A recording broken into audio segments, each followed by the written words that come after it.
Hello friends, আজকে আমি দেখাবো পৃথিবীর সবচেয়ে সুন্দর জায়গা এবং সবচেয়ে সুন্দর নদী।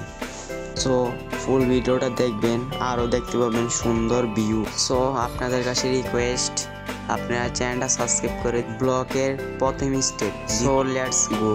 আপনারা কি জানেন মালদ্বীপের ওয়াটার বিং? সেখানে আপনারা গোসল করলে অবশ্যই আপনার শরীর দেখা যাবে। সেখানে গোসল করলে অনেক সুন্দর লাগে। আমি নিজেই গোসল করেছি। এইটা আমি উপর থেকে পাহাড় উপর থেকে ভিডিওটা করতেছি। সো এই জায়গাটা অনেক ভিউ, মালদ্বীপের এই জায়গাটা অনেক ভিউ, স্পেশালি একটি জায়গা। এই জায়গাটার নাম ম্যাজিক ওয়াটার কিং। পানিটা অনেক পরিষ্কার। সেখানে যদি একটি মাছ থাকে, মাছটা সহ দেখা যায়। তো সেখানের পানিটা এত পরিষ্কার, আপনার দেখলে খুবই এক্সাইটেড হয়ে যাবেন। সো ফ্রেন্ডস, ব্লগটা ভালো লাগলে অবশ্যই চ্যানেলটা সাবস্ক্রাইব করে দিবেন। পরবর্তী ব্লগটা অনেক সুন্দর হবে।